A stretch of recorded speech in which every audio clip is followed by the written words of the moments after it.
Now up next, an exclusive from Saharanpur's Babu Vihar colony. This is where News 9 has now uncovered the hideout of terror suspect Dr. Adil. Now earning lakhs while living in a low-rent room, he allegedly was planning Hamas-style attacks in India, keeping a low profile in a neighborhood full of students and near a mosque. Take a look at this report. मौजूद हैं सहारनपुर में और आपको पीछे हम दिखाएं तो यह उसी आतंकी अदिल का ठिकाना है। आप फर्ज कीजिए एक डॉक्टर जो कि जम्मू कश्मीर से 600 किलोमीटर दूर आकर सहारनपुर में प्रैक्टिस करता है।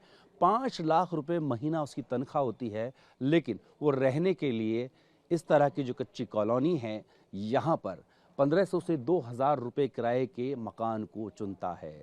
बताया जा रहा है कि ऐसा उसने सोच समझ के किया था ताकि वो लो प्रोफाइल रहे, किसी की नज़रों में ना आए। और यहाँ पर चुनने का मकसद ये भी बताया जा रहा है कि इस इलाके में ज़्यादातर मुस्लिम बहुल इलाका है। सामने ही देखिए आप मस्जिद है सफ़ेद रंग की जो आपको नज़र आ रही है। और साथ ही साथ ये बताया जा रहा है कि दूर दराज से पढ़ने वाले गरीब तबके के छात्र होते हैं वो भी इस इलाके में रहते हैं, उन्हें भी बहला फुसलाया जाए।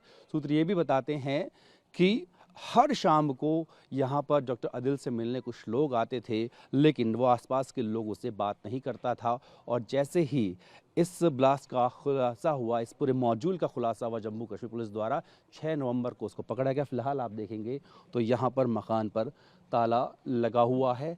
आखिर क्या वजह थी उसने इस जगह को चुना? तो बताया जाता है कि जो सहारनपुर है उससे आसपास के राज्य के मसलन आप हरियाणा जाना चाहें, उत्तराखंड जाना चाहें, हिमाचल जाना चाहें और चंडीगढ़ या पंजाब की तरफ जाना चाहें तो यहाँ बॉर्डर लगता है। यानी कि इसी जगह पर रहते हुए आसपास के इन 4 राज्यों और ख़ासकर बात करें तो देश की राजधानी दिल्ली, जहाँ पर 10 नवंबर को ब्लास्ट किया गया, उसको अपना निशाना बनाया जा सकता था।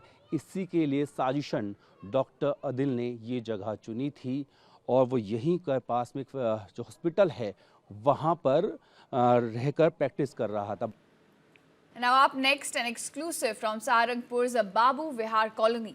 This is where News 9 has now uncovered the hideout of terror suspect Dr. Adil.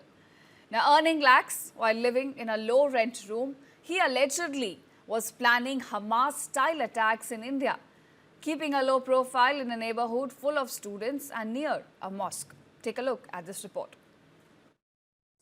मौजूद हैं सहारनपुर में और आपको पीछे हम दिखाएं तो यह उसी आतंकी अदिल का ठिकाना है। आप फर्ज कीजिए एक डॉक्टर जो कि जम्मू कश्मीर से 600 किलोमीटर दूर आकर सहारनपुर में प्रैक्टिस करता है।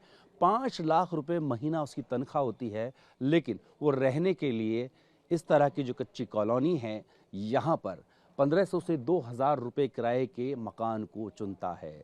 बताया जा रहा है कि ऐसा उसने सोच समझ के किया था ताकि वो लो प्रोफाइल रहे, किसी की नज़रों में ना आए। और यहाँ पर चुनने का मकसद ये भी बताया जा रहा है कि इस इलाके में ज़्यादातर मुस्लिम बहुल इलाका है। सामने ही देखिए आप मस्जिद है सफ़ेद रंग की जो आपको नज़र आ रही है। और साथ ही साथ ये बताया जा रहा है कि दूर दराज से पढ़ने वाले गरीब तबके के छात्र होते हैं वो भी इस इलाके में रहते हैं, उन्हें भी बहला फुसलाया जाए। सूत्र ये भी बताते हैं कि हर शाम को यहाँ पर डॉक्टर अदिल से मिलने कुछ लोग आते थे, लेकिन वो आसपास के लोगों से बात नहीं करता था।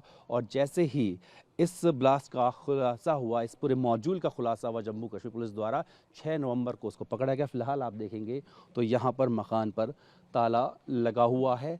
आखिर क्या वजह थी उसने इस जगह को चुना? तो बताया जाता है कि जो सहारनपुर है उससे आसपास के राज्य के मसलन आप हरियाणा जाना चाहें, उत्तराखंड जाना चाहें, हिमाचल जाना चाहें और चंडीगढ़ या पंजाब की तरफ जाना चाहें तो यहाँ बॉर्डर लगता है। यानी कि इसी जगह पर रहते हुए आसपास के इन 4 राज्यों और ख़ासकर बात करें तो देश की राजधानी दिल्ली, जहाँ पर 10 नवंबर को ब्लास्ट किया गया, उसको अपना निशाना बनाया जा सकता था।